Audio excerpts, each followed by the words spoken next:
Africa, Africa, Africa, Africa. Ça fait rêver, ça fait vibrer, ça fait danser. Oh, Africa, ça fait rêver, ça fait vibrer, ça fait danser. Oh, Africa. Bariula Baragaya Bizet Sorona. Bakawalaye, Yawala Balilela. La Guinée, le Congo, Sénégal, le Bénin, Yaoundé, oh, quel beau pays. Africa, Africa, Africa, Africa, Africa, oh, Africa, Africa, Africa, Africa, Africa, oh, Africa, Good afternoon, everyone listening to us from all over the continent. I'm very excited to meet you today.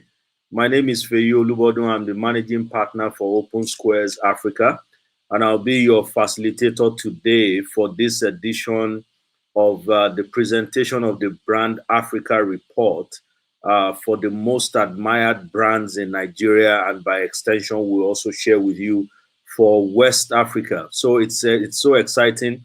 I mean, I've been part of this for some years now. It's always incredible to see what is happening across the continent with brands. And it's even more important now in this post-COVID era. Just before we go ahead, let me just run you through a couple of critical points for us to bear in mind. Once we move into the presentations, it's very important that you are mindful to turn off microphones, especially those of you that are logging in directly. If you're joining us on Facebook or YouTube, you can put your questions and comments in the chat box or the Q&A section. We'll see all of those and get to them later on in the day. More importantly, a recording of the event is going to be available on YouTube after this. You can always go back to it and refer to it. Now, while you're following the conversation with us, please follow us on our YouTube or our YouTube page, Facebook, Twitter, Instagram. Look for Brand Africa Network and use the hashtag. The flow of the presentation today, or the program today, is I'm going to hand over shortly to Karen, who's going to take us through the methodology and the process by which we arrive at this every year. And then Tebe is going to come on right after that to present the report, the results for Nigeria and for West Africa. And then we're going to have a special feature, which is the first time we're doing it this year. I'll talk about that when we get to it. And then we'll go into our panel discussion. And thereafter, we have question and answers and so on and so forth. Joining me now is Karen Duchen. Karen is the Chief Growth Officer for Kantar for Europe, Middle East, and Africa, and is a key partner on this project with Brand Africa. And so Karen is going to take us through the methodology and the process by which we do this every year. They've been a partner with us for years. Karen, you're welcome. Oh, thank you so much, Faye. It's always lovely to spend time with my colleagues and friends in Nigeria. So welcome, everybody, and happy Africa Day. So this is the day I'm sure many of you have been waiting for, to find out what are the brands that are most admired in Nigeria and across Africa. I cannot see the slides at this point. So let me just tell you a little bit about Kantar. So Kantar is an insights agency, and we help our clients to grow, to understand what people think, how they feel about things, and how to connect with brands on the ground across our continent. So as Faye has said, this initiative, Brand Africa, has been running for 11 years now. Last year, we celebrated the 10-year anniversary, and this year it's 11, and it's still as exciting as ever to see who is connecting. Wow, we have got coverage this year. 28 countries in total, many from West Africa, as well as East Africa, Southern, North, Central. We've got it covered. So do take a look if your country is there. Of course, Nigeria is a very important part of this initiative. And how did we do the actual research? So in the majority of countries, we were able to do this via mobile research. We used the incredible partner Geopol, who has got coverage across our continent. Kantar then puts the data together, codes it, etc., and we pull that together into the 100 index. Right, so let me give you a little bit more information about GeoPol, and I'd like to call out a big thank you to Caitlin and her team who have run all these projects across the countries to get us the data today. So GeoPol is a leading mobile research platform. They've got 5 million profiled people that they can do the research with, and they cover almost all of the continent. And in order to make sure we had really good reach for Africa, we interviewed people by both SMS, for those that don't have a smartphone, and via mobile web for those that do. Everybody had to be at least 18 years to partake in the survey. And why is mobile so perfect for Africa? Well, for many people, they would prefer to do survey research via mobile, especially in COVID times. And of course, we've got such great mobile penetration now across the continent. So find out more about GeoPol on their website. So let me tell you a little bit more about the survey itself. So we've got 4 key areas that we cover. The first and by far the most important part of the survey is the Brand Africa Index. Here we ask people, please tell us your most admired brands, and they can be from any category whatsoever, be it cold drink, be it a cell phone, be it a mobile operator, be it a bank. You can say what you feel emotionally about and what you admire, and we ask people to give us at least 3 brands. We then move on to ask people, now tell me, what is your favorite brand that's actually made in Africa? And what you'll see in the findings is that some people believe that global brands were actually made here because they feel so much a part of daily life here in Africa. Then we move to financial services, such a critical part about development and growth in Africa and helping us to spend the money and connect with those brands using their services.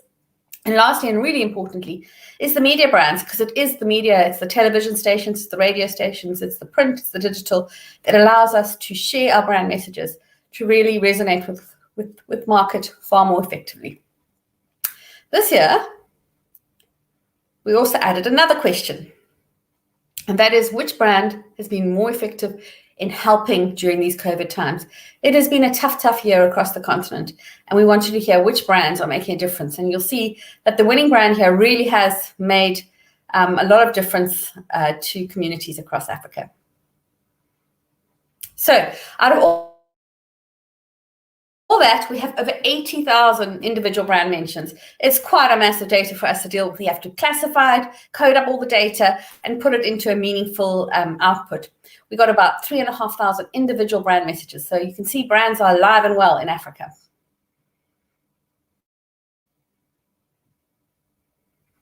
And our exercise at Kantar was to sort out all those brands, put them into the right classifications, make sure that we've got the weightings and the population data to figure it all out.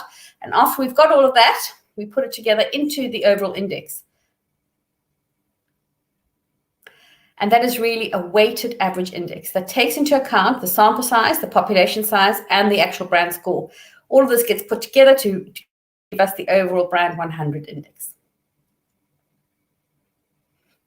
In order to actually qualify to get onto the list, you do have to be mentioned in more than one country than your local market only. So yes, you can qualify to be a great brand in your country, but to be on the Brand 100, you have to be Pan-African. So I thought I'd give some quick highlights on what we're seeing in the survey data. And we saw that COVID had a huge impact last year. Many categories were affected. Some of those in particular that were affected include products that sanitize. They have seen a huge boost. Products that are connected with sport, although it was on hold, we still see that they are the ones that really connect with people. We saw brands having to try harder if they were in the soft drink or alcohol category because bars and restaurants were closed. So brands have had to be more creative and innovative to connect with consumers. And lastly, we've seen quite a big move in terms of fashion from being more formal to more informal. We just love living in our tracksuit pants in the current day. So guys, it's really true. Strong brands live on despite whatever you throw at them. Okay, let's look at some of the actual content itself. So across every country, we see the beautiful African fabric being mentioned. It's named whatever it's called locally, be it wax, be it Gatenga. It's there, it's coming through, and it's loved by people. We don't get this into our overall index, but you can see how important it is to people. Then what we see is people do want products that are durable, that are lasting and made for Africa, but they look for design too. They love to show their great brands. What has had a huge kickstart in 2020 and 2021 has been online purchase. So we see people across the continent ordering food, bikes, bringing in local groceries and food, and the categories that have found a new way to sell their products, to bring it to people so that they don't have to leave their homes, have been more successful. And what would our lives be without our mobile money? And we see just how important mobile money is in terms of moving cash around our economies across the continent. And you'll see the brands are being mentioned.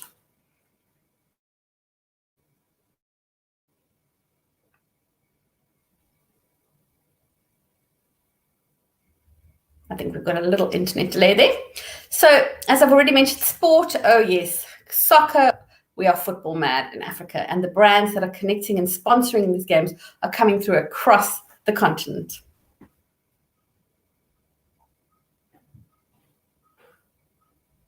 Of course, if you can connect with the sports stars, this really helps to unlock those hearts and minds of the people in the country. As a good example here, we see from Tusker. And brands that really understand people and the people of the continent in which they sell are able to really get into those hearts. And in fact, most people think that Guinness was made in Africa, not in Ireland.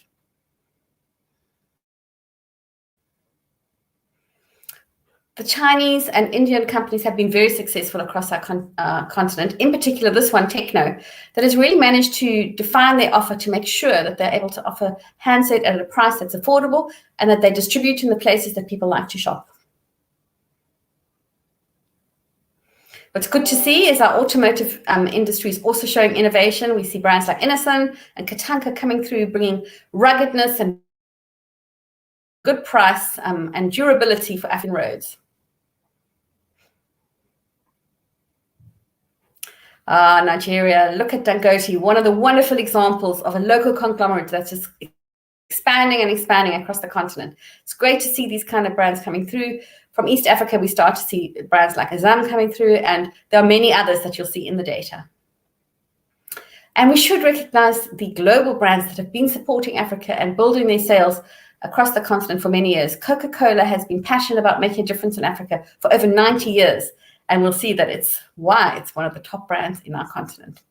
And let's be thankful to our mobile operators too. What we see is MTN has been noted in 15 countries out of our 28. And it really has become more than just a telco. It's part of our lives. So as I've already commented, many international brands are so a part of our lives, they're now perceived to be African or made in Africa. So if you are a global brand, think locally and continue to act globally. Bring in those good global practices, but really make sure you understand local nuance. Brands like Nike have been exceptional at identifying the stars that people relate to and really backing them for their success. These might be sports stars, influencers like Starboy, or designers, as we see here. Look at those lovely designs coming through, just really reflecting African color and beautiful creativity. So without further ado, I really don't want to hold you back from getting the action-packed part of today's agenda, which is the results themselves. And I can think of no better person to take you through these findings than Mr. Brand Guru himself, Tebe Kalafeng. Tebe founded Brand Africa many years ago because he has such a passion for building brands in Africa. So Tebe, it's over to you to share the findings. Thank you so much, Karen. Thank you so much for laying the foundation with those great insights and the passion for the continent that you've always. You know, we started this journey, remember so well, 2010, at the beginning of the World Cup, because we're asking ourselves the question, everybody's coming to Africa, what are they going to consume when they come here? So let's get a metric. Let's try and understand what people are, what we are doing as Africans to build great brands. So that's where we started. Let's see where we headed. So I stole this, someone I admit, I stole this from Mesa Kaba. This painting here is 40,000 euro. So I stole it on the internet and put it here for €1. So I'm hoping that Messel is not going to come to me for trademark violation. But it's a symbolism of what the continent is about. It's a confluence, the confluence of the continent, of all the countries in the continent, is what's going to create the great explosion and the success we want. And the way we're going to do it is through brands. So how we do it? Again, for the second year in a row, African brands represent only 13% of the most admired brands in the continent. 13% of the top 100 most admired. Now you say to yourself, but how could it be the same? Well, everything else is the same. The only difference is COVID has devastated everything else. But what COVID has done, it has brought everything to a standstill. So what a coincidence that even the brands, the ratings have stuck pretty much at the same place. That's why when we talk about COVID, we also talk about a reset. It's time for a reset, to rethink, to pivot, what we're going to do forward. The brands have stuck at the same place. So African brands have stood here. But you'll see there's some interesting shifts, though, having said so. Nigeria continues to dominate in terms of the most admired brands in the continent. 46% of those 13 brands come from Nigeria, followed by South Africa, one from Nairobi, and one from Ethiopia. And you can know what it is. Ethiopia will be Ethiopian Airways, and Kenya will be Safaricom, two of the great brands in the continent. We're going to talk about those. So let's get into the rankings. Let's not spend too much time any further. So what are the most? So let me give you just a run through of what we've learned about the continent so far before we go into Nigeria itself and West Africa. This is what we've learned. The number 3 most admired brand in the continent, Samsung again, and Adidas again, and the number 1 most admired brand again, Nike. What a resilient brand. I mean, this brand has been number 1 for 4 years in a row.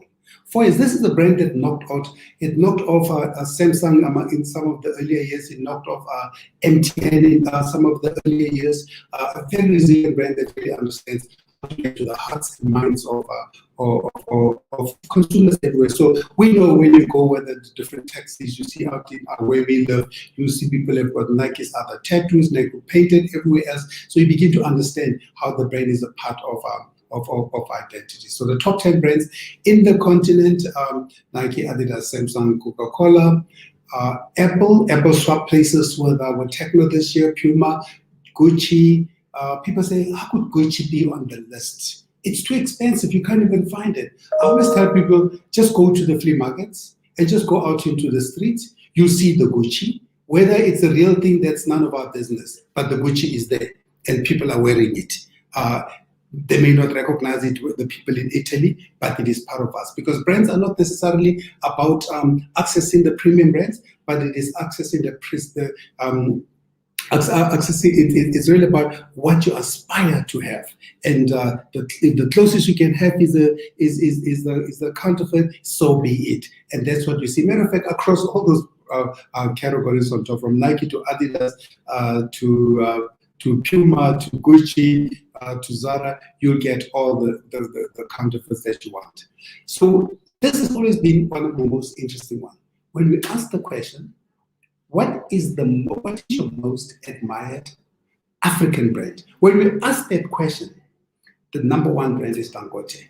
Now, if you know Dangote, the brand, very well, it is probably omnipresent across particularly West Africa. If you go there, you see it's in cement, it is in it's oil, it is in food, it is everywhere. And I went around the markets in just outside of Lagos, and I was looking at the markets just to try and understand. And I saw in some areas people had a poster of Dangote, the person, and the poster of the person Dangote selling the products Dangote. And I said, it's that simple as that association of I know who he is and I know what he sells. But having said so, Dangote has built an incredible brand across the continent over the last, I think since 1981 or so, it's been around. Then followed, if you ask the question, if you don't ask the question, you just ask what's your most admired brand, and to isolate all the African brands, the number 1 brand is MTN. Dangote and MTN, they interplay. They are the 2 strongest African brands, but far by far. Dangote being a strong industrial brand and telecom and being a strong telecommunications brand. You can see some of the brands which are ever present. What's interesting about these brands on this list is the brands that pretty much we live with every day. We shop at ShopRite or we shop at Jumia. We make our calls on Glow or we make them on MTN. We buy from Dangote, we watch TV, and we wear M-Pesa and we fly Ethiopia. Ethiopian, what an incredible story. The brand that throughout COVID really outperformed all of them. We'll talk about that in a minute. And ShopRite, Safaricom with M-Pesa is just an undisputed a story about how to build a transformational brand. So let's look at the most admired media brands in Africa. Number 1, CNN. Number 3, rather, CNN. Now, BBC has been number 1 brand in the continent for 10 years. It's been that because if you want to watch world service, they're in radio, they're in programs, they're in magazines, they are everywhere in the continent, over and above their television. They're the big, embedded in the story of the continent. So to be knocked out, what is some doing? What doing did it take? COVID. What happened during COVID? During COVID, we underwent an incredible period of isolation. In isolation, what happened? A lot of streaming services, a lot of subscription services that made DSTV the number 1 brand in the continent. So DSTV was catapulted to the top of the list because of COVID. It's a strong brand, is the brand of brands that houses all the other brands and has done incredibly well in the continent. So if you look at the top brands, DSTV number 1, and if you look at that list, you know what's so interesting about this list? If you look at this top 10, how many African brands do you see there? DSTV, and by the way, consumers rate an MTN as and an MTN and Glow and all those, they rate them also as media brands because through those phones, they can get a lot of news and information, they can access information. So they view them as their channels as well. So what is interesting about this list? 80% is non-African. So a recent research was done by Africa No Filter, it was done about 2-3 months ago, and they established that 63% of the foreign correspondents who report about Africa do not even have presence in the continent. They don't have correspondence, rather, in the continent. They are telling the story about the continent without being in the continent.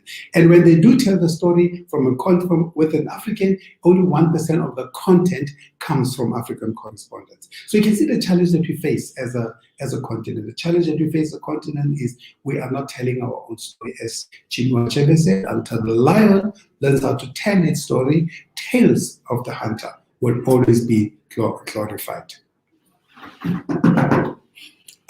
If you come to financial services, Absa, dominant, rebranded, bought over the assets of Barclays, and is rebranding across the continent. First bank from Nigeria, strong since 1894, always been there. But the one bank that is number 1, the one brand rather in financial services that is really established its footing by redefining itself. If you look at their annual report, if you look at their strategic story, what are they saying? They're saying that we need to be digital led, we need to be service first, we need to be a bank of the future. GT Bank, number 1 most admired financial services brand in the world, in Africa. Do you know what's interesting about this brands is not all of them are in every country, like in many countries, like MTN, which is in about 25 or so countries, or Dangote perhaps in also about 15 or so countries. Some of them, like JT, are perhaps mostly, you'll find it in West Africa, and they have correspondent bank. But where do we see all these banks? We see them all on television.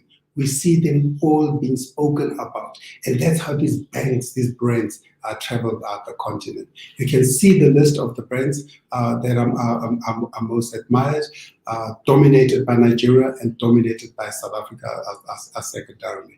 But we know that as well intuitively, because we know when we think about the banks in the continent, we know exactly where they come from. Other than Togo, which is probably one of the biggest network with EcoBank. So Karen spoke earlier about the about the survey that we did this year, the question that we put into the list this year. The reason we put in that question is we wanted to find out what is the most admired brand during COVID, the brand that was helpful during COVID. Number one brand, WHO, World Health Organization. I don't think this is a thing. Just on the list of 25 brands that we've isolated, it's quite interesting. Because if you look at the list, over 80% of it is private sector brands, the top 25. We've given you here the top 10 brands to look at. Number one, African brand, NTN. Number one, non-African or other global brand, WHO. From a Nigerian perspective, Dangote in the mix. You can see the mix is a mix which is dominantly private sector, and to a less extent you'll see some public sector brands are in there, which speaks something interesting. And I think what it says that there's an expectation or an acceptance that private sector must do more than just be transactional in this relationship with consumers. It must also contribute to its well-being. I think it was a survey that says 70% of the consumers say they will dump a brand if they feel that it is not contributing to the well-being to their well-being. The category remains consumer non-cyclical, which dominates about 17% or so. It's gone up by 6%. Electronics, 20% electronics, 17%. Auto manufacturers, we saw the Innocent and the Kantaga. I always find that just because those are the two categories which really require a lot of investment, and for them to get to this level really speaks to for this category to grow to this level, speaks to the potential of the continent and the pivoting of the continent in looking to itself. Karen also spoke earlier about the 10 brands, about the brands perceived to be African. So this list, by the way, we pulled it out of the list of the questions when we asked the question, what is your most admired African brand? When we asked that question, these are some of the brands among the brands in the top 50 or so that we pulled out.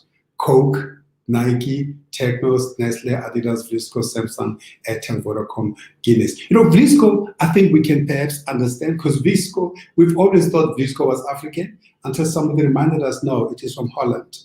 It came in that ship that came to South Africa and never left. But it is.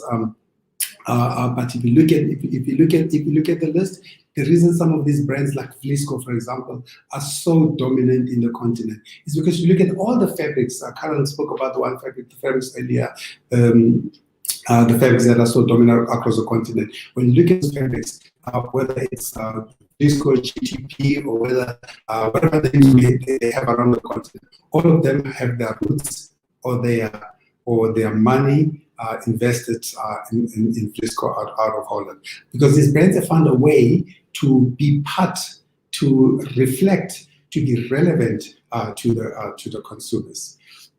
So when you look at the categories that are reflected in the results, we spoke earlier about the Nikes, the Samsung, Ethiopian. I mean, Ethiopian during COVID is the only airline in the continent that survived. I speak to my friends in Ethiopia. I was in Ethiopia last week, and I was speaking to my friends.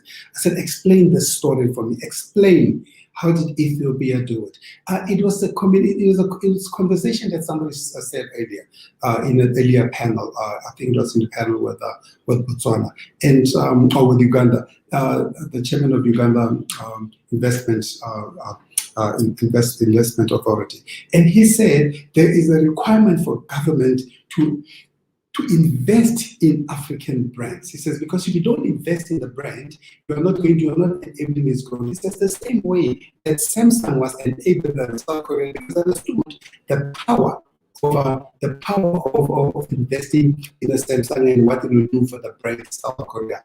And we know what it's done for the brand South Korea. So my friend says to me, well, in Ethiopia, they don't pay tax and they don't pay dividends.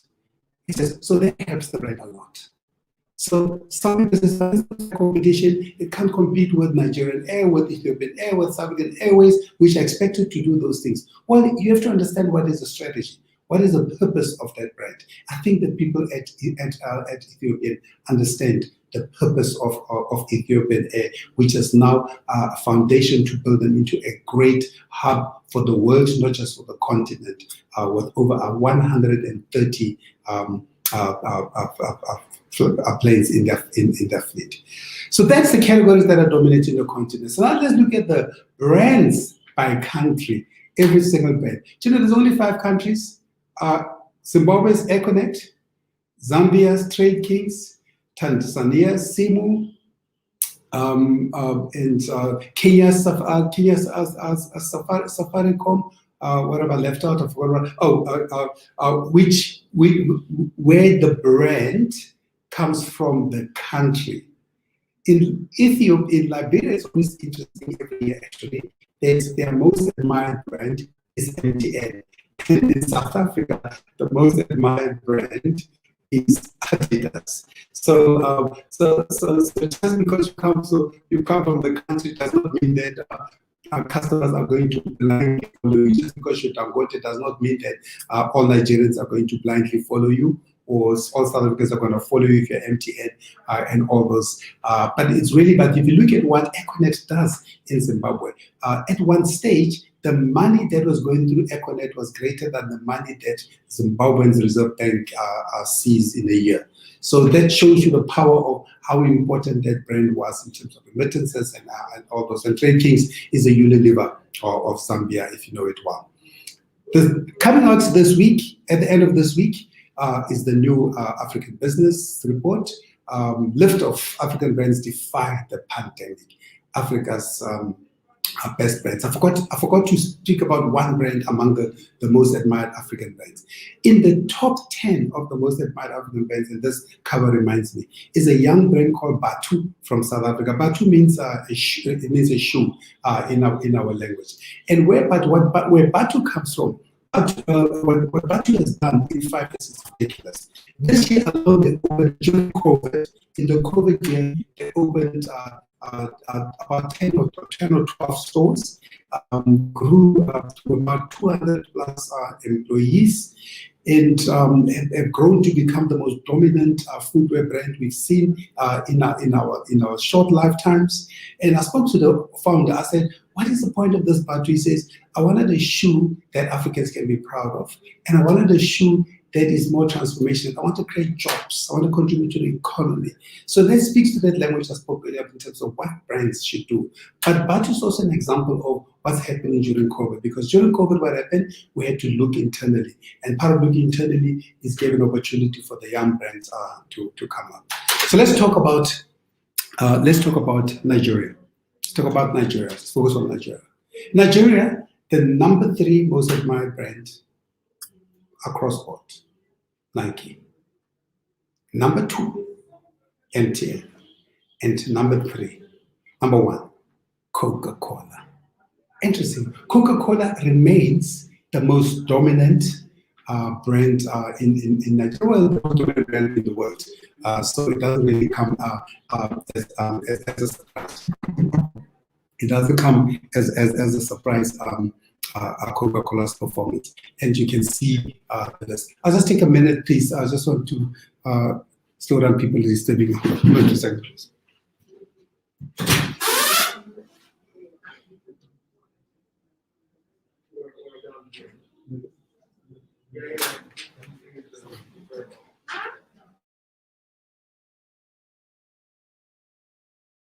please.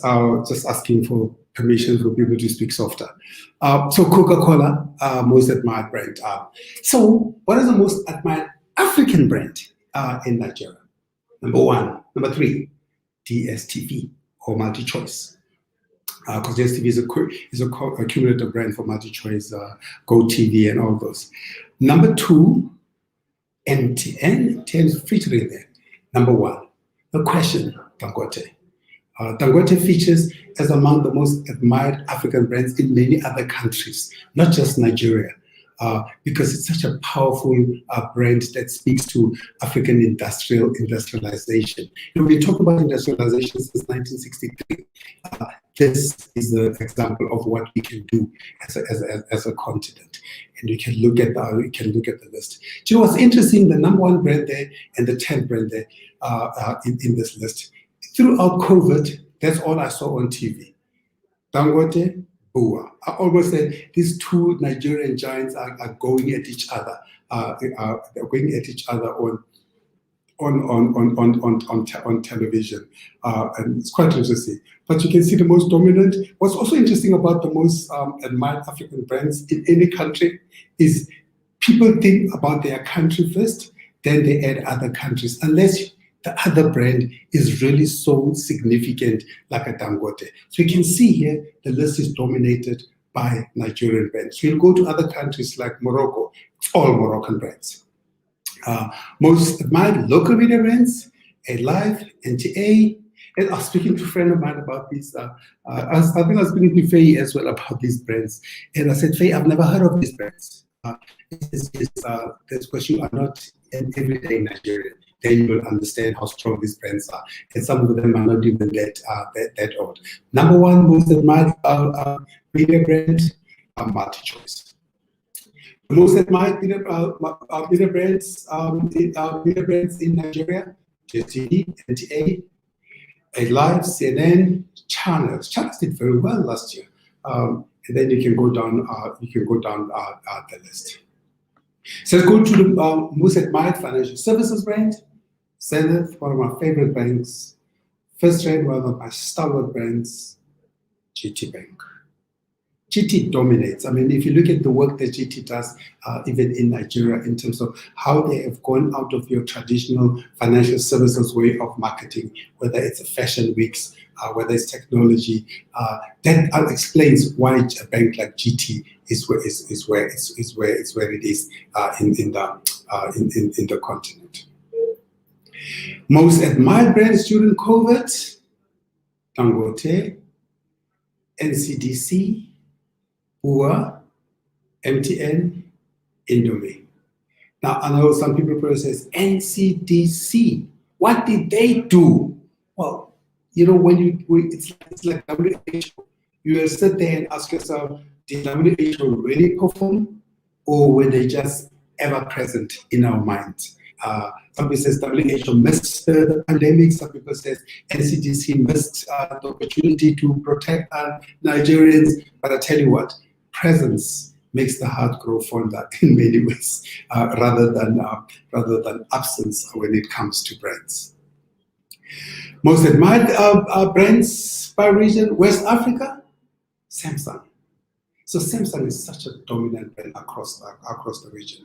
Number 2, Nike, Coca Cola, Adidas, MTN, Techno again, Gucci, Apple, Nestle, Dangote.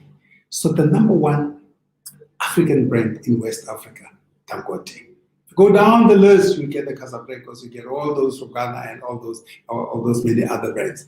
But the top 10 brands across West Africa are all non-African brands. We have our work cut out for us. We really need to do something in terms of, I'm not a proponent of saying we need to kick out the global brands out.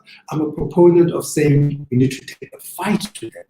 We need to take the fight to them the way it is, you know, why are we disrespected by having to buy second-hand vehicles that are brought in through the back door into the country? Let us create our own vehicles. That's how you take the fight to them. You take the fight to them like Dangote does. Says, why should I bring cement from France or cement from South Africa? Let me create my own cement brand. So in conclusion, this is what I think. What I think is we have lost ground, but we have not lost ground, but we're still low. 13% is too difficult. It's too difficult if you look at what we need to do on the other side as the catalyst, which is we are saying, as part of the Africa Free Trade Continental Agreement, that by 2030, we should have 50% intra-Africa trade. We are at 15%. We are at 18%. How are we going to get there in 9 years when we couldn't get there in the last 50 years? I'd like to be an optimist, but I also need to be a realist. But if we have to be forced to get these things done, then we need to roll up our sleeves. We need to start creating brands. Because what other brands are going to be moving throughout the continent if they're not African brands? And how are they going to move if we cannot? You take everything on 2, Nigerian is on 0, and is on 0 wheels. Only Ethiopia, one country cannot carry the continent. And if you want to move around, to pay 30 visas to go to every country in the continent, I shouldn't be spending so much money on visas. And I think I used 12 passports. And 12 passports to go through the continent. It should be easy to travel through the continent. We know what the ECOWAS, I was watching it in TV yesterday with Nana Akufo-Addo talking about, he was being challenged on the ECO currency, the postponed implementation. Supposed to happen last year, made it easy. It should be easy. Like when you travel now, you have to have money for every country. You have to have a passport for every visa for every country. You have to have a certificate for every country. COVID is one of two things. It's either, we know it has been a curse because it has disrupted life and livelihoods. But we also know it is an opportunity because of COVID, we now have to think locally. So a survey by Made in Africa said 62% of Africans prefer to buy local. So there's a focus on local, meaning that COVID has forced us to think inside. COVID has forced us to start thinking, how do we move? How do we create out of this? Because the rest of the West has shown us, and the Western East has shown us that when they are concerned, they are going to get greedy about their vaccines when it comes to when and how and who they look after. So that means, as Africans, we now need to look to ourselves. Why are we creating our own vaccines? But while we add vaccines, why are we creating our own food? While we add our own food, why are we creating our own cement? Why are we creating our own products that are competing with the rest of the world? So how are we going to do this? So a few weeks ago, we started a few months ago, we started Buy Africa, build another movement. We need to do this, we need to do that, we need to invest in the continent, we need to get our brands to support it, we need to, and we always say, that African countries must do it for several reasons. They must do it, they must be credited in Africa, trade in Africa, tax compliant in Africa, employ someone in Africa, serve African consumers. When we are doing this, we are beginning to contribute towards the big mission of building great African brands, but most importantly, of building an independent, economically independent Africa. Because we may be politically independent, but we have zero money to see ourselves out of this. How do you explain that the African Union, over 80% of its budget, is spent on Africans? Let me show you how we need to start taking matters into our own hands. Fairly.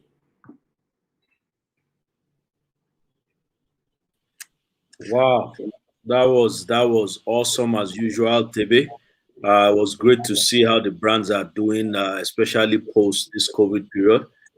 Ladies and gentlemen, listening in and participating, kindly put in your question and for us to discuss, or if you have any questions for Tebe, you can put them in there, or even as we go along into the panel. Tebe, I've got a couple of questions for you because I mean I've participated in this for about 3 years or so now, and a couple of things stand out from what you said. One of the things I'd like you to maybe comment on a little bit more is the observation that it seems that for you to play in Africa, you have to play the long game as a brand. Because when I reflect on the brands that you've presented, the brands that you mentioned as number one, number two, number three, either on a country level, a regional level, on a continent level, or even a category level, they seem to be brands that took the long game. You look at a Coca Cola being perceived, being the most admired still.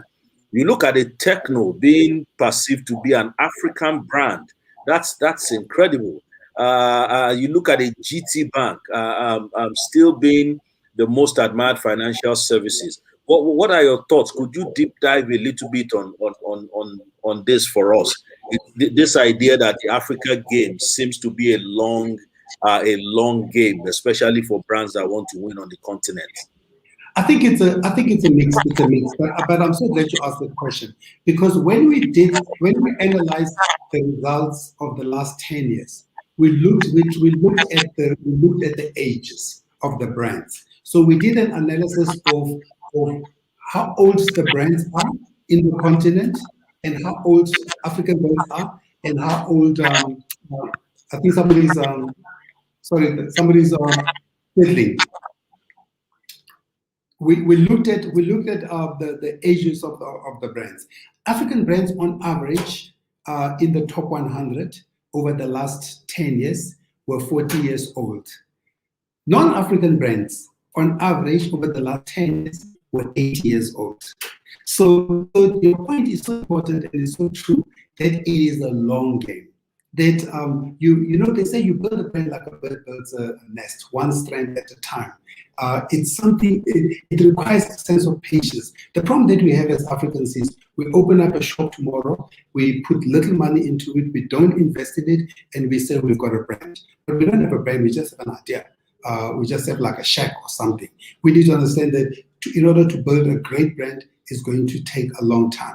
So if I look, the first one is the ages. I then looked at the survey, the last 10 years of brands, then I said, what is the one other thing that distinguishes? When you look at Kenyan and brands, majority of Kenyan brands and Nigerian brands were created after their independence. So which is 61, I think it was, and 64 something, I can't remember the dates well. If you look at South African brands, they were all created before independence, so before 94, and most of Nigeria and Kenya's brands were all created. So it was quite an interesting interplay. Looking at the first bank created, 1894 and all those, but then you've got all Mutual South Africa created, which is 175 years, and Standard Bank, which is over 150 years old as well. So it is a long game. So the brands which are dominating in the continent, not just the non-African brands, but also African brands, the smaller ones are very old. From First Bank, my math is also good, from 18 something to now that's 200 years or something, to Old Mutual 175, to Standard Bank over 150, and you can go through the list. So the ages of the brand tells you that we need to be a bit more patient when we are going to build brands. We need to invest in them. We need to nurture them. And we just need to be deliberate in them. Yes, there are those categories which will be so, and that's why I don't want to make it like a one statement for everything.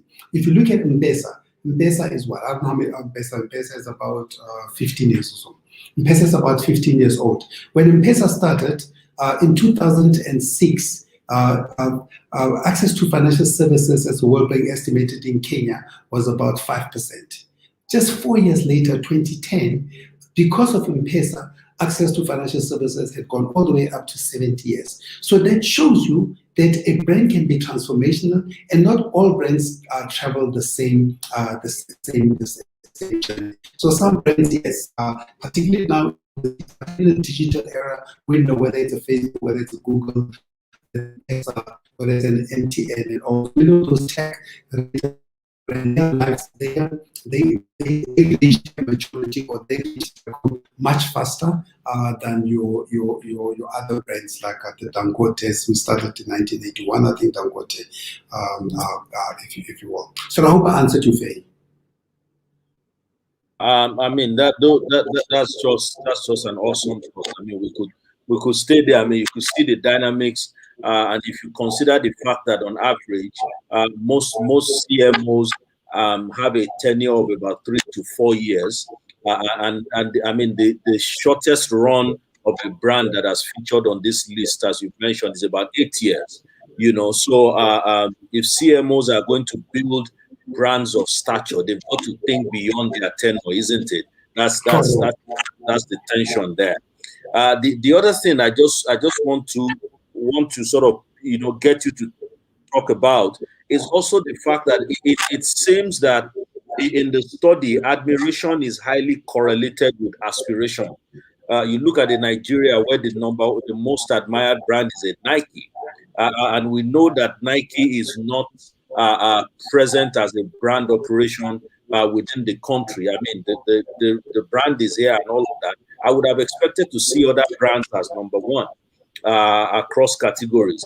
But then you mentioned that people pick brands that they admired, not based on whether the brands were authentic or copies, but because that was what they aspired to. You know, I just wanted to comment a bit about that. We see a Dangote as well. Quite a lot of Nigerian musicians now, every song they sing, there's something about wanting to be like Dangote in the song, and all of that. It's quite an aspirational figure as an entity, and also an aspirational figure as a company and as a brand.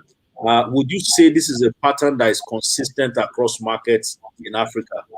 Oh, I think so. Most definitely. So now let's think about it on its most basic level. Everybody dreams about being something better than they are. So when we grow up, whether we grow up in mud houses or whether we grow up in roofless houses, we always see ourselves as CEOs or having a better life than we are. Now, the interesting thing when you look at this list, and I think if you look at the luxury brands, which represent about 8% of the table, they're always around 8 to 10%. And it always astounds me that on the list, you've got Ferraris, you've got Dolce & Gabbana, you've got Louis Vuitton, you've got Gucci, and I always said to myself, but those brands are only available in 1 or 2 countries in the continent.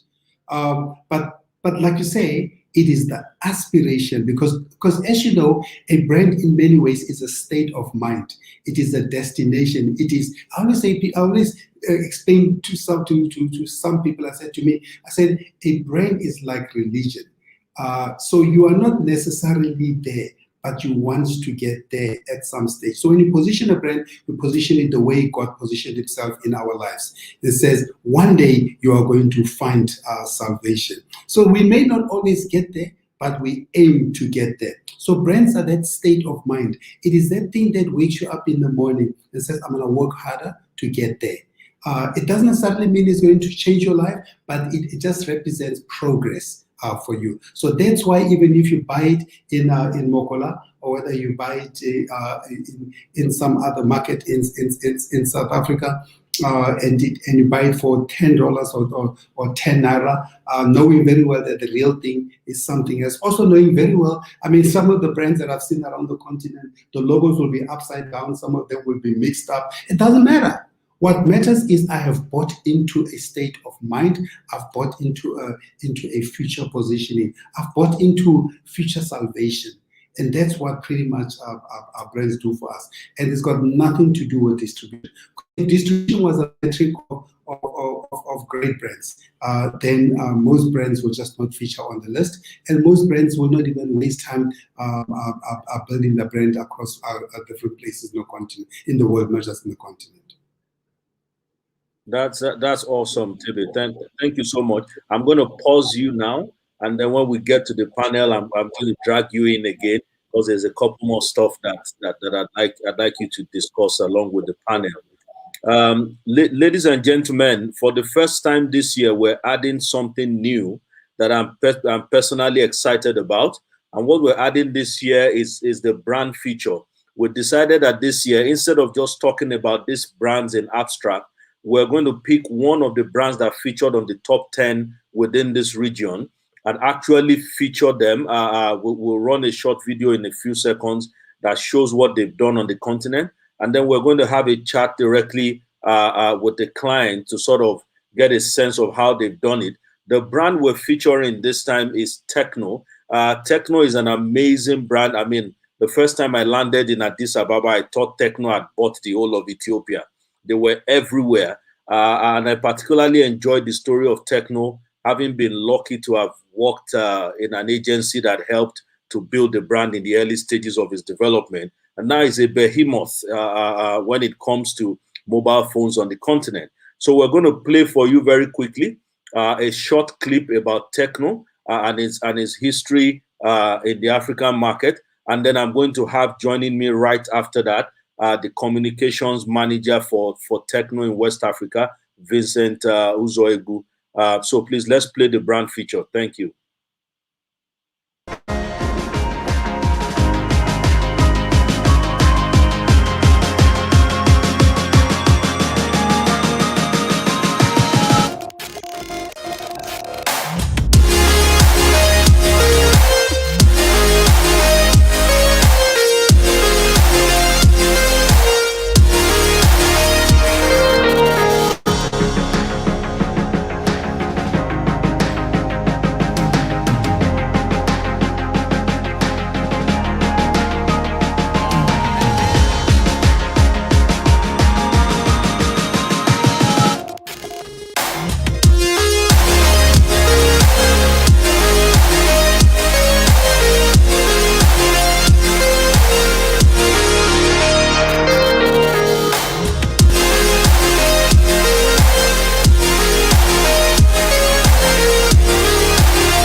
Wow, what an awesome brand.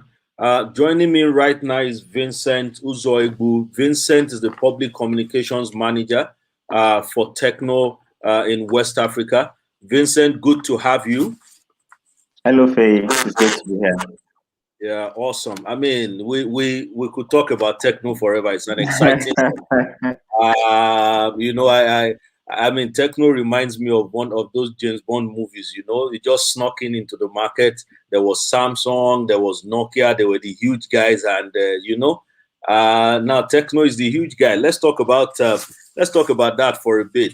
I mean, why and how why did the business decide to focus very strongly on Africa? And how, you know, what has that focus been like? How have you played it out as a brand on the continent? Thank you, Faye, for having us. I mean, this is the first time, and I dare say that we are making history, having to feature on Brands Africa on the first brand feature. With regards to our focus in Africa, I think pretty much from the onset, Techno made a strategic decision to focus exclusively on Africa. And so when the brand first got into the market in 2006, the core focus was streamlined to sub-Saharan Africa, West Africa majorly, where mobile phone penetration was very low at the time and was largely ignored by the larger global mobile phone brands, which you also rightly mentioned. We really wanted to bring this mobile phone that would suit African consumers and improve the lives of as many African people as possible. And we wanted to do this by bridging the digital gap through our technology and our innovation. And of course, taking a look back in time from where we are today, the results pretty much speak for themselves. In Africa, we have set numerous records that have actually been the defining moments and have brought us a good level of success and popularity.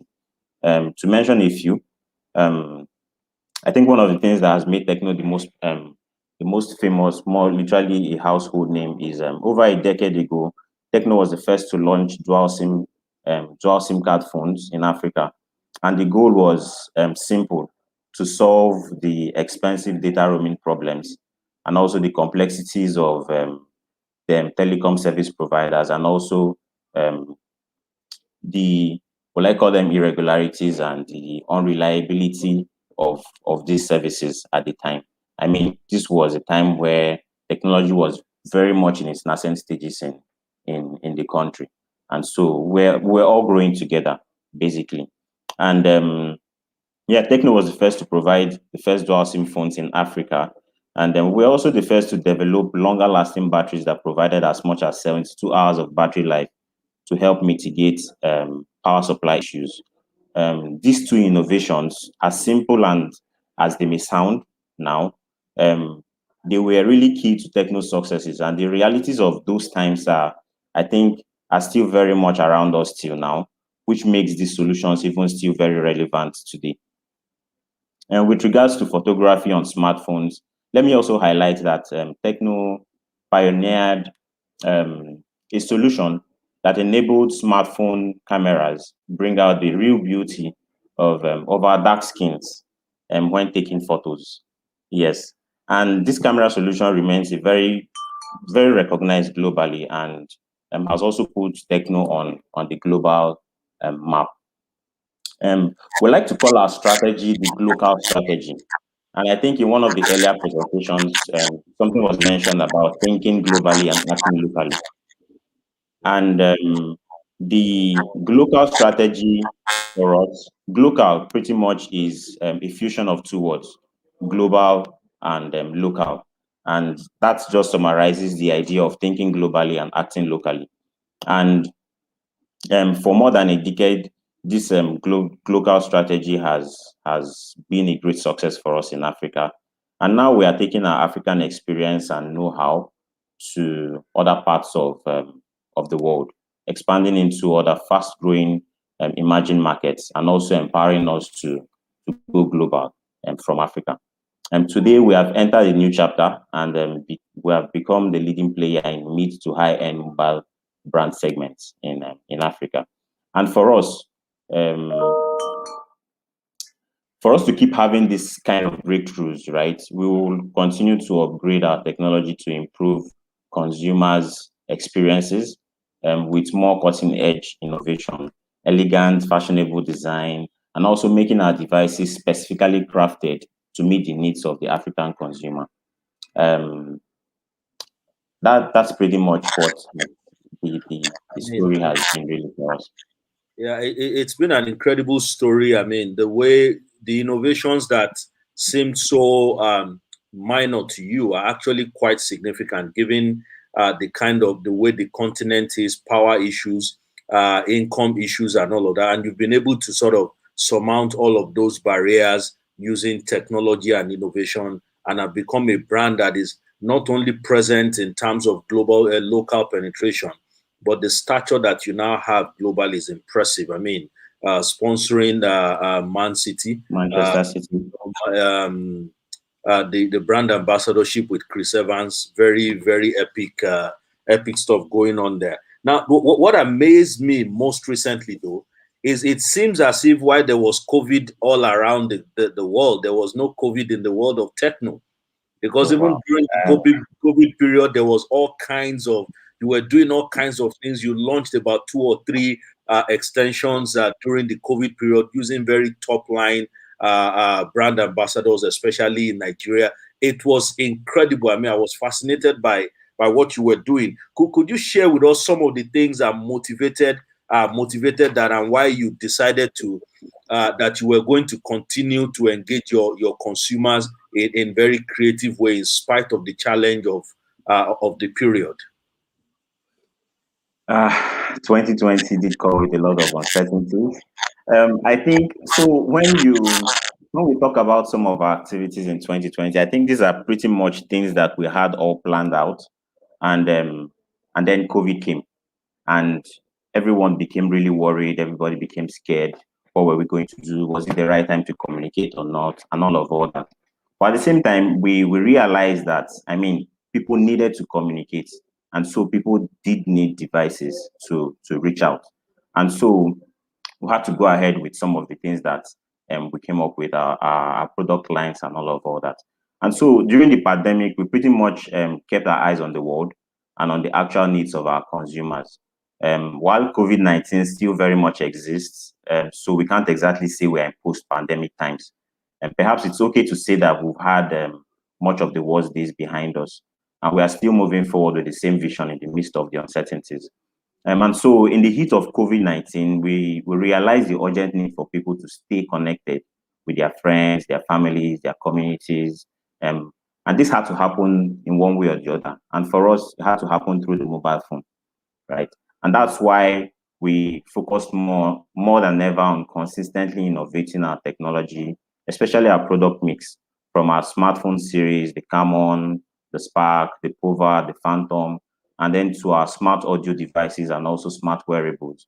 And then even in our local operations, having to adapt to the new ways of life that COVID brought, and also consumer habits with regards to purchasing, making purchases and making decisions all this which were brought about as a result of the pandemic. Meanwhile, we understand the evolution of products and technology in closely related societal challenges. So we know and understand how society changes the way we think, the way we act, and the things we do. And also this also translates into technology and innovation. And so for us also understanding this, we also see how this had an impact in our everyday lives, especially on social media. And so let's take the short film which we did, for example. We did a short documentary film, Selfie for Good, #Selfie for Good, which we introduced very recently with the launch of the Camon 17. And the world has shifted permanently to the impacts of COVID-19, and the selfie function has become that very important part of our lives. I mean, people want to continue to stay in touch, and one of the best ways, because if you have nobody around you to take a photo, right, you have to use the selfie function on your smartphone. And so we wanted people to see the good in this feature, and so we came up with Selfie for Good. Of course, people use their phones for several reasons, but we wanted people to use their phones positively and use the selfie itself as an important medium of self-expression, not just for individuals, but also for groups. On one hand, we keep building our capabilities to bring new features and the latest in camera performance. While on the other hand, also, we are calling out on the public to use these mobile phones in a positive way. As it relates to various aspects of taking selfies, for example, we are calling on consumers to express themselves, their real selves, right? Reflecting real life in the most positive, inspiring, and objective ways. Also, because we are strongly committed to serving global emerging markets, we understand the complexities and challenges of having to operate in this environment. And so we take very actively social responsibility seriously. We rolled out a range of initiatives to provide prevention measures, materials, and economic support to our local communities. And this was basically to help our local communities, the people who we live around with, to maintain their safety and well-being throughout COVID-19 and also beyond. And for example, we partnered with NCDC, which is the Nigeria Center for Disease Control, to provide materials aid in the heat of the COVID's effects on our lives and also on the economy. We also joined hands with the UNHCR, that's the United Nations High Commissioner for Refugees, to support its global education program, Educate a Child. And what we tried to do here was we hoped to contribute to help improve learning conditions and provide quality education to thousands of refugee children, and ultimately, basically contribute to a harmonious and sustainable sustained development of Africa as we know it now, and make it better. And so all this which we did throughout the COVID period was basically to, while we operated in the markets, we also wanted to contribute and give back to the communities where we find ourselves in. That's awesome. I mean, Techno has been in Africa now for over a decade, and it's clear that that you have plans to be here for much longer. That definitely you're a brand that's playing the long game. I mean, I'm particularly impressed by the fact that Africans think that Techno is an African brand. I think there's no other achievement that's greater than that for a brand. I mean, there are African brands that Africans don't think are Africans, you know. So thank you so much, Vincent, for joining us and for sharing some of this with us. We quite appreciate it. Thank you very much. All right. So ladies and gentlemen, we're moving to our panel discussion, where we can deep dive to some of the issues that we've seen so far. And again, I invite you to put in your questions so that we can take them. I'd like to introduce my panel. I've got a 3-4 member panel, 3 members that you're going to meet now. Let me start by introducing the ladies first. Akua Owusu-Nate is a regional MD for West Africa, Ogilvy. She's based out of Ghana. I've known Aqua for 7 years or thereabouts. She's an incredibly brilliant lady who's had almost 2 decades experience in marketing across digital innovation, consumer insights. Aqua has been recognized as one of the top leading business women in Ghana. She's somebody you'll enjoy talking to and hearing from shortly. Aqua, you're welcome to this Brand Africa panel today. Thank you, Faye. Thank you for having me today. You're welcome. Joining us next is Dayo Adefila. I fondly call him Mr. D, so don't be surprised if I refer to him as that. He has been around, as I fondly say, has been around forever. At some point, he was my boss and he has been my mentor for quite a while. Dayo has always worked to put the consumer at the center of technology, of digital, of marketing, and of brands. And everything he has done has revolved around that, from being a strategy director at Insight, for going on to start up one of the early digital marketing companies in Nigeria, Hot Sauce, that won for 3 years in a row the best digital agency, and then a couple of other startup businesses in the tech space, to what he currently is doing now as the head of digital for Africa at PZ Cousins. Mr. D, you are welcome. Thank you very much, Faye. Very elaborate intro. Thank you. Hi, Aqua. Hi, Dayo. And then finally joining the panel is a good friend of mine, Seyi Adeoye. Seyi is the CEO of Peering Consulting, one of the leading marketing research consultancies in Nigeria. Seyi has been recognized as one of the top minds when it comes to consumer understanding and marketing consulting. He's had a career spanning over 2 decades across the whole spectrum. And prior to founding Peering Consulting over 5 years ago, he was deputy managing director at what is now known as Kantar, handling accounts all across West Africa and Central Africa. Seyi, is good to have you on this panel. Thanks so much, Faye. Hi, Aqua. Hi, Dayo. Nice to have you guys. Now, Hi. I want us to dig in straight. I'm going to add Tebe to the panel as well. So there are a couple of questions that we'll drag Tebe into at the end. But let's just dig in straight away.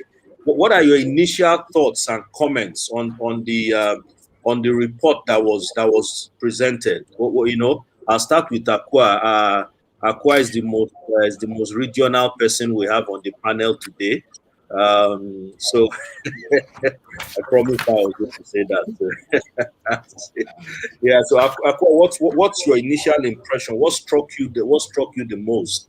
Just going through the report and all of that. Yeah. I think that 1387 split has still got me tongue-tied a bit, right? The fact that only 13% of African brands are featuring, and you have 87% of the brands being global brands. Is it unexpected? My answer would be no, but I would have expected a bit more, because you find that there's been a huge drive to build local brands. And it's just that it's like you talked about with Tembe earlier, that long game is not being played as much as it should be. And you know that, I mean, I always talk about how we don't have second generational wealth in this part of the world. After one generation, all brands tend to kind of die a slow, painful death. So that's the main thing that struck me. Another thing that struck me, which I was really happy to see, was the additional question around brands that have made impact during COVID. And that was really, really critical, because you realize that brands actually woke up and they went beyond driving transactions and getting people to buy their products to kind of galvanize and support and provide the much needed aid that not all governments were able to provide at a given time, right? So just being able to recognize brands that came to the forefront, and just being able to see some of my clients in there, both past and present clients in there, was very, very meaningful.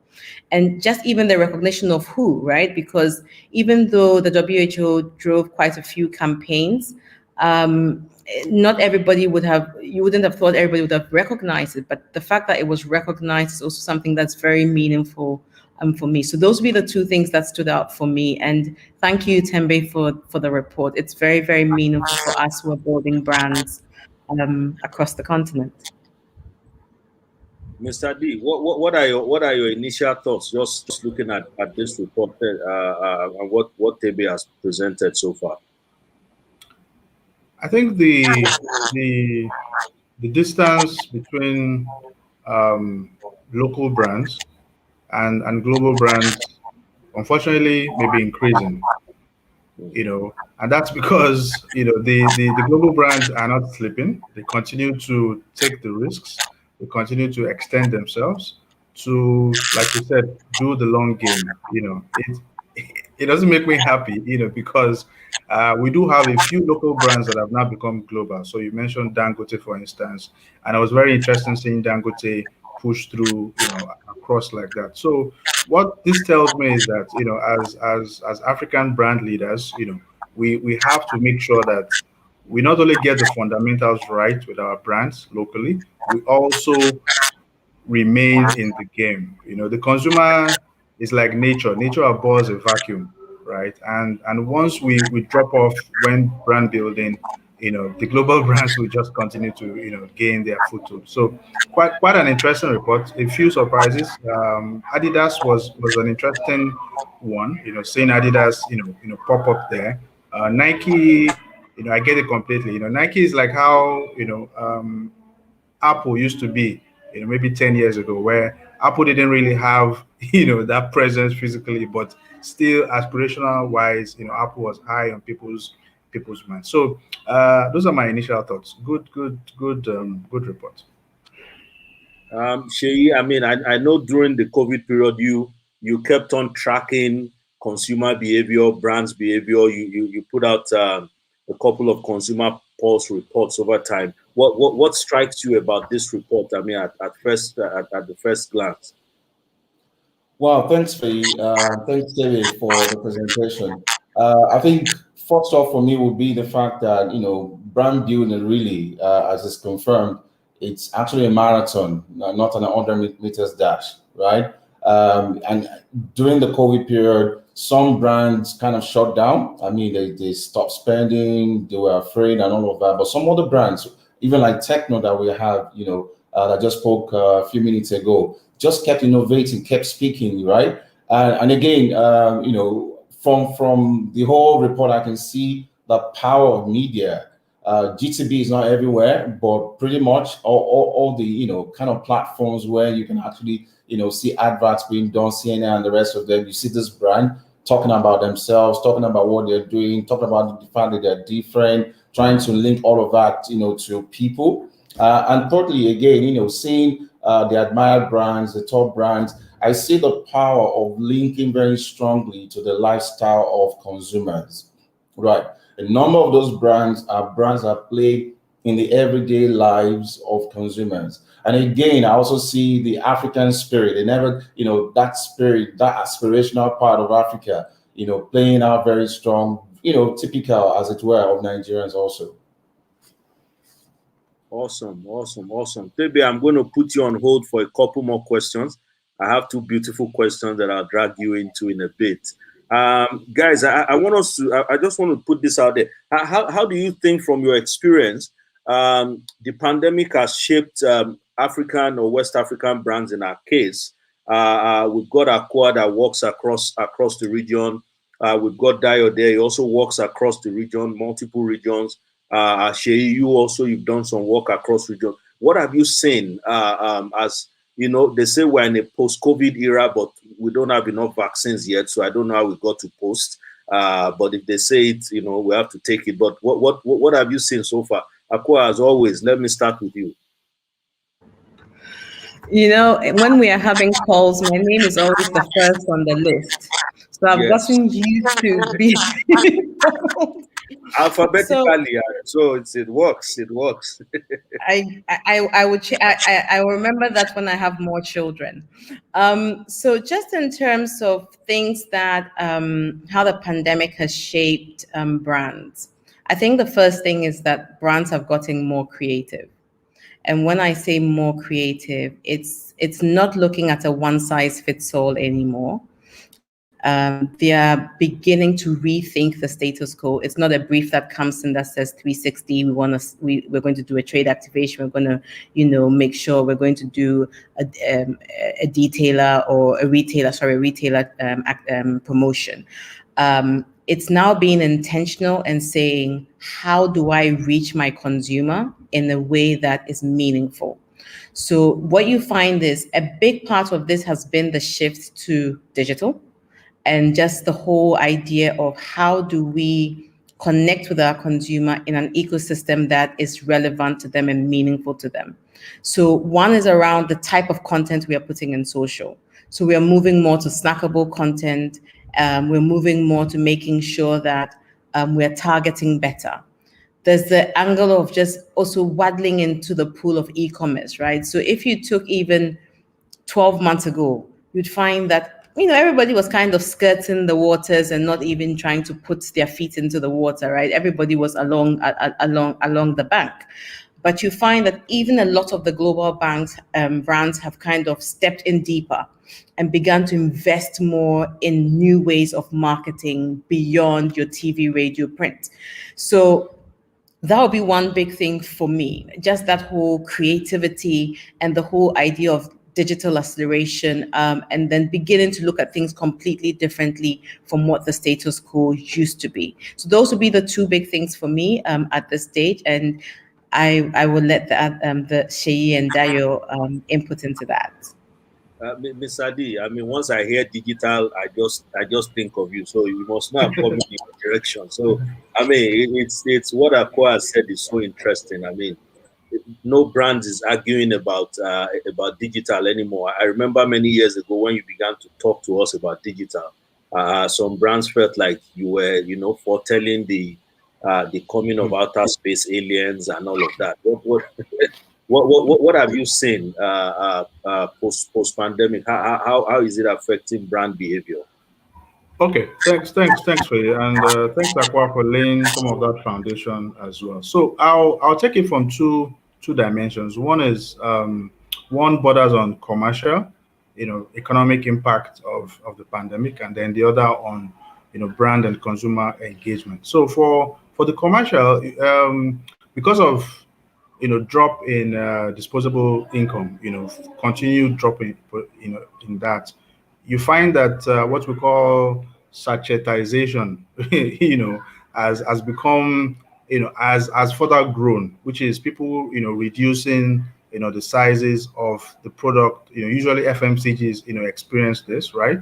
And just, reducing it further for some kinds of categories, right?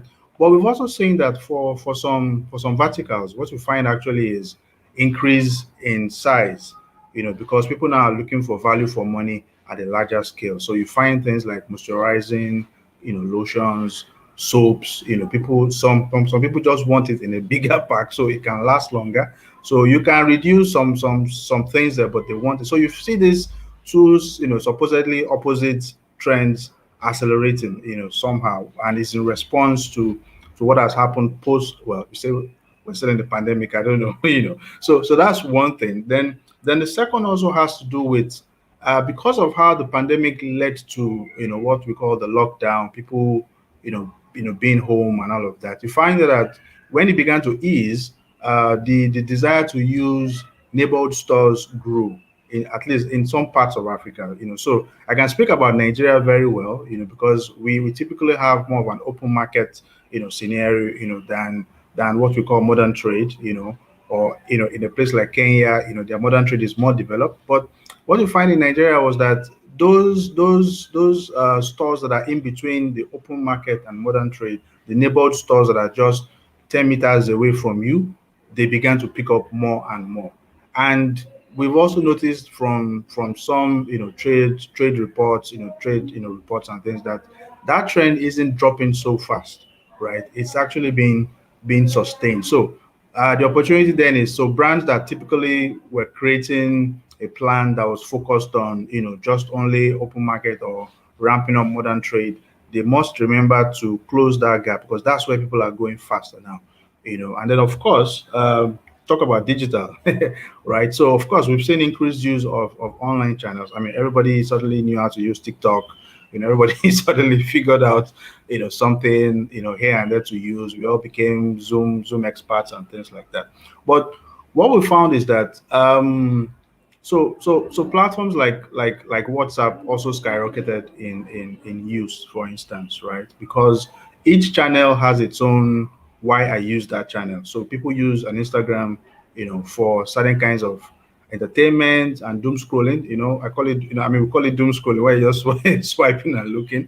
And then people use Twitter more to really air their views. Like Twitter was that place to really air your views. And then WhatsApp was just your, quick keep talking. I give you some statistics. Monthly WhatsApp usage in grew, from about 90% to about 95%.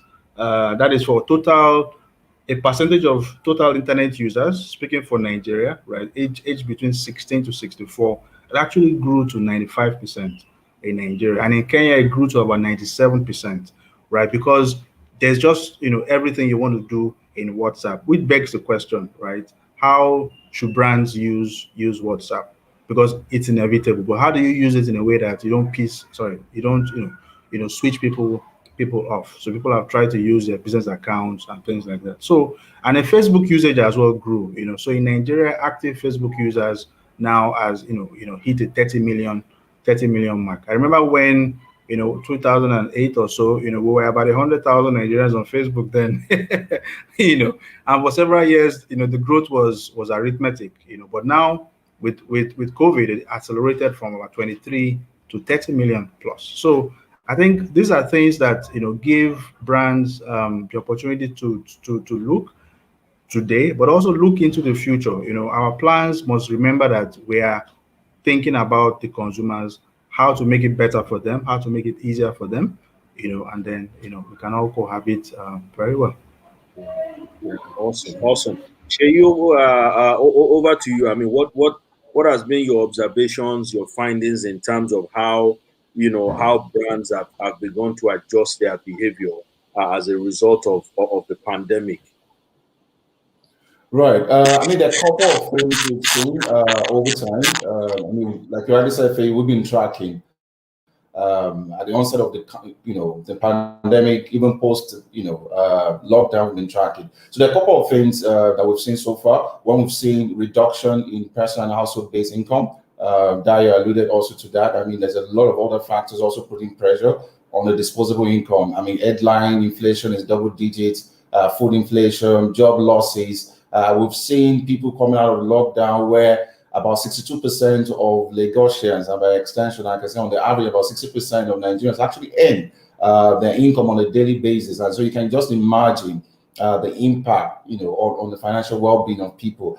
We've seen the increase, I mean, like never before in mental health issues. People just have this pent up, desire now for socialization, to connect with another human, coming from the fact that you were just stuck.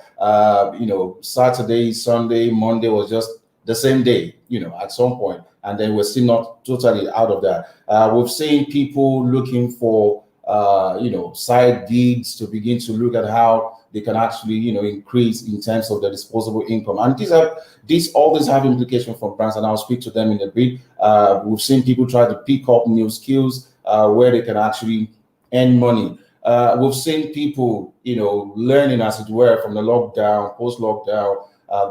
We've seen an increase in savings culture. We've seen fintechs become the new darlings of people. Like, people are looking to save. People are looking to, to begin to look at it, kind of mid to long-term view of their well-being.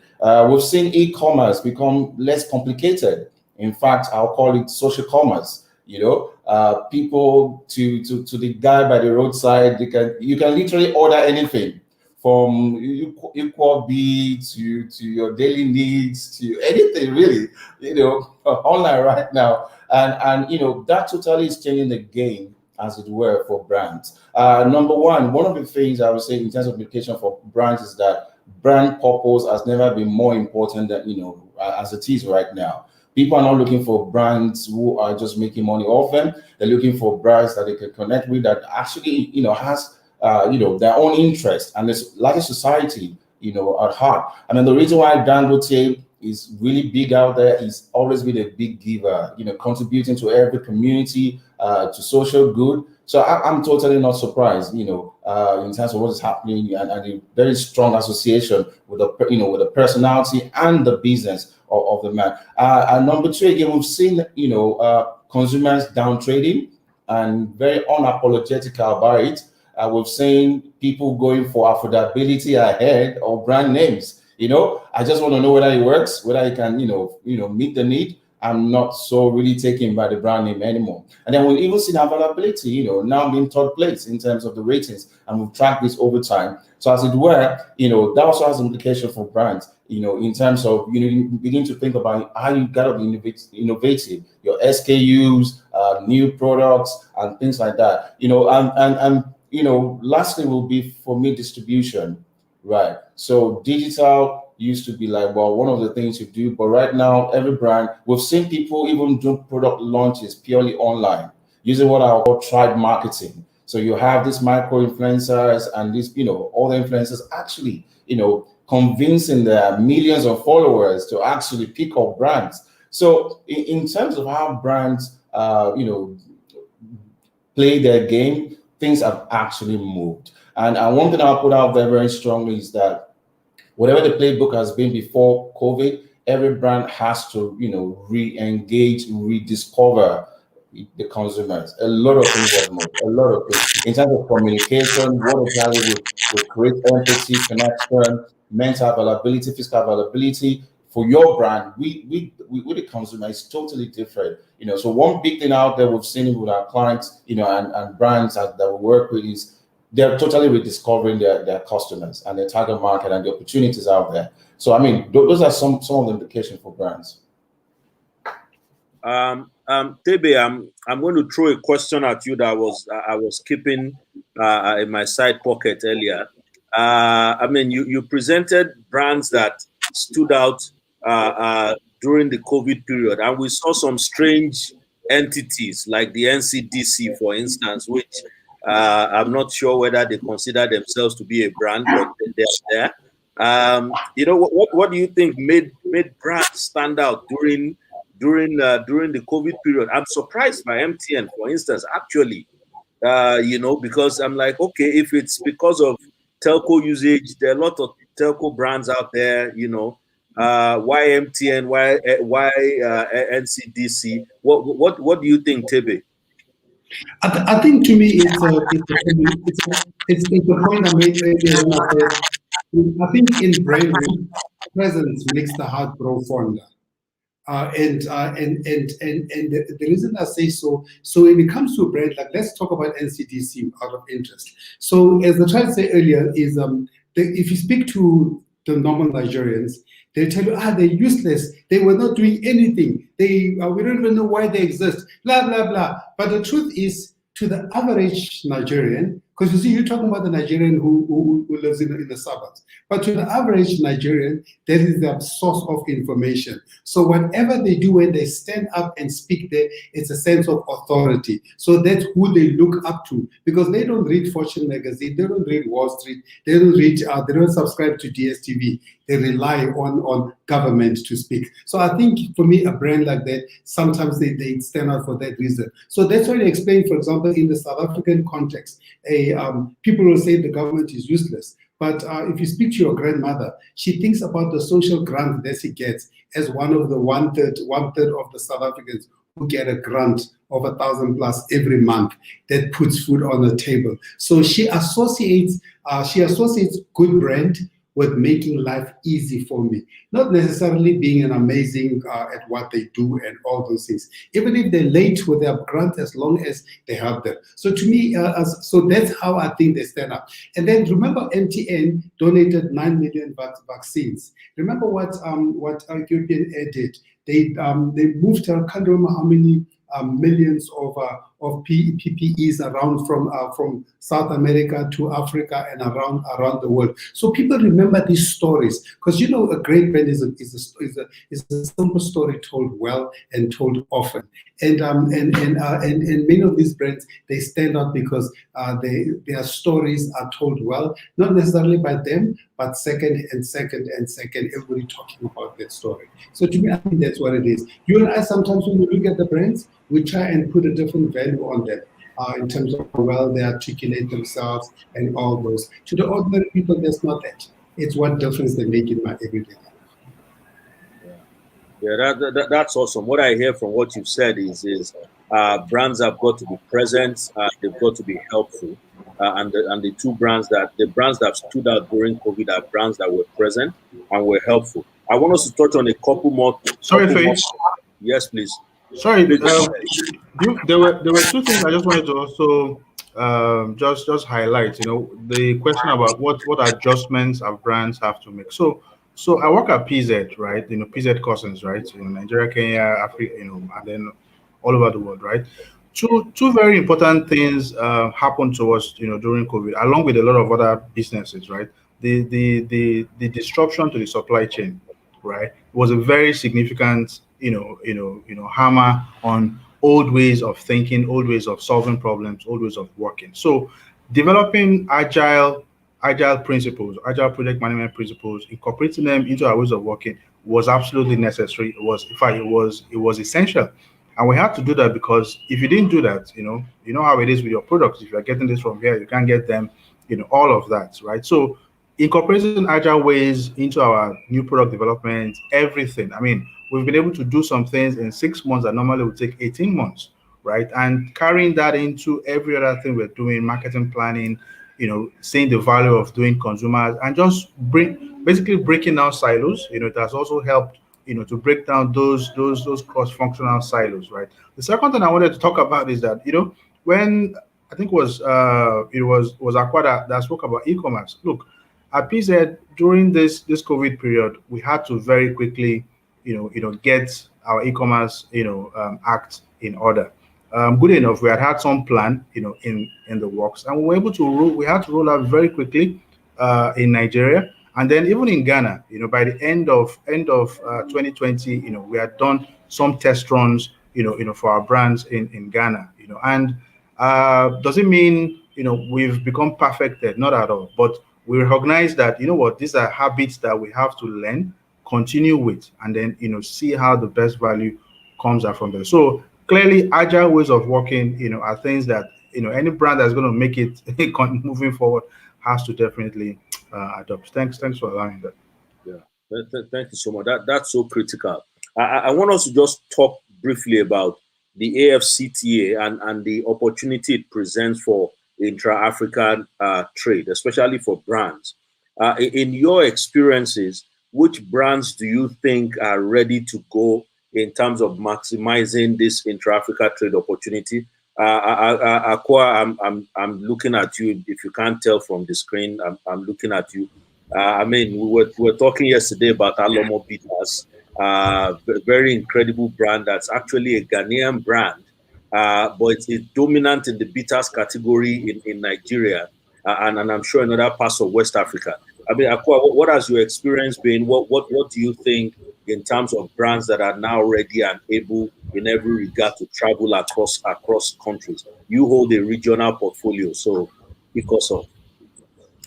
So when I think about local African brands becoming cross-market brands, there are a few brands that come to mind, right?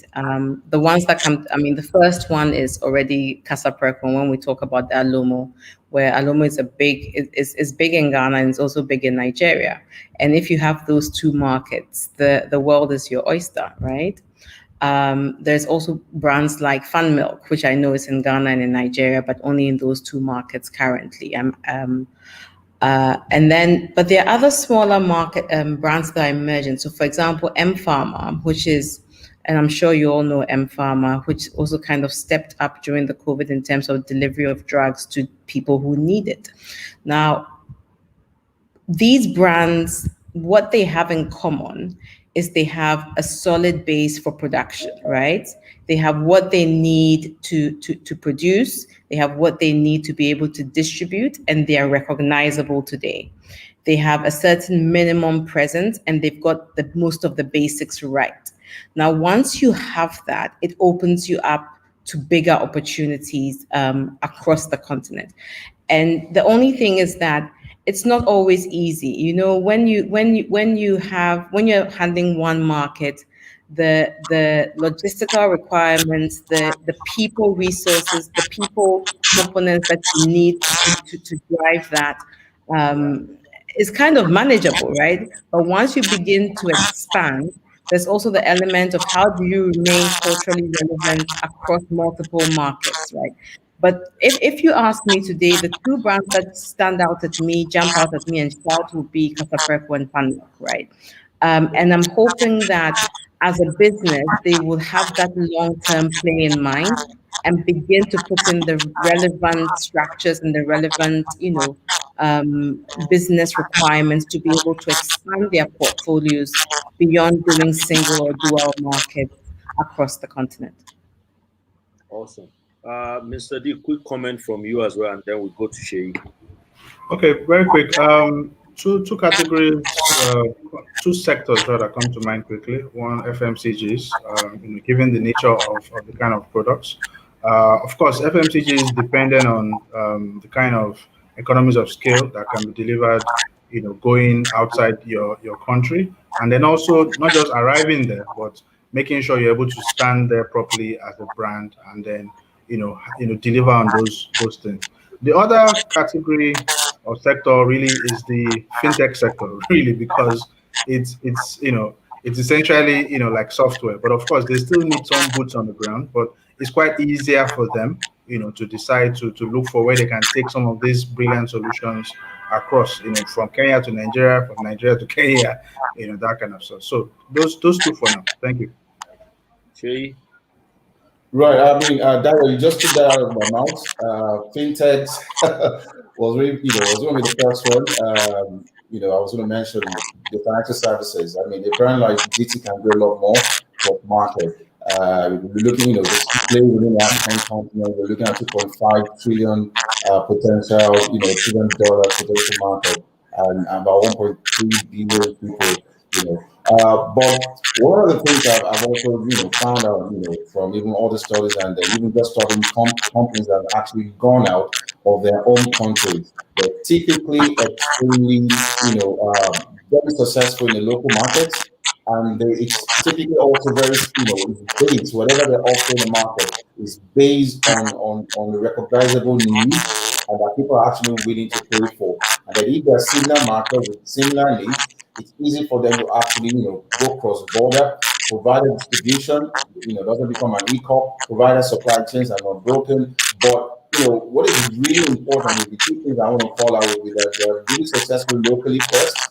Number two, whatever that success is built on must be built on consumer insights. Consumer needs are recognizable and that they can replicate across other markets, and then really with the trade agreement in place, there's so much more African local brands can actually do, even from Nigeria to the rest of Africa, from the rest of Africa to Nigeria, and all other countries within the African continent. Three things again I want to put on the table for any brand looking to go into any market. Again, given that it's based on a need, given that you're successful locally, before you start picking the markets, you want to be sure of, what is the economy of that particular market. Can it sustain your business? Number two, the size of the population, right? How big is the market, right? Am I going to start fishing in a small pond? Number three would then be that what is the shape of the world distribution in the market I'm targeting to go into? By the time these questions are actually answered, and provided that that brand has been successful locally, and definitely whatever they're doing is based on recognizable consumer needs that they can actually replicate across markets, then it's going to be a lot easier for brands to travel across Africa. Thank you very much, everyone. I mean, we could go on and on this panel, but I'd like to just pull the curtains here. Thank you, everyone, for joining us. Sakwa, Mr. D. Shay, thank you for having a nice discussion. And this is where we come to the end of it. We're all passionate about building brands, African brands that rise up to stature. And as Tebe has helped us to see, it's a long game. It's not a short one. So I'd like Tebe to just make a quick closing remark, and then we bring this session to a close. Tebe. Faye, I thank everybody for participating in this discussion. I think if this continent is going to move forward, we are the ones who are going to move forward and nobody else. And I think for the Africa Free Trade Continental Agreement is an opportunity for us to create brands that are going to travel the continent. Because if we don't create those brands now, if we don't build those sustainable long-term brands, the global brands are going to continue to dominate. Thank you very much, ladies and gentlemen. Wish you a good rest of the day. Thank you for joining us.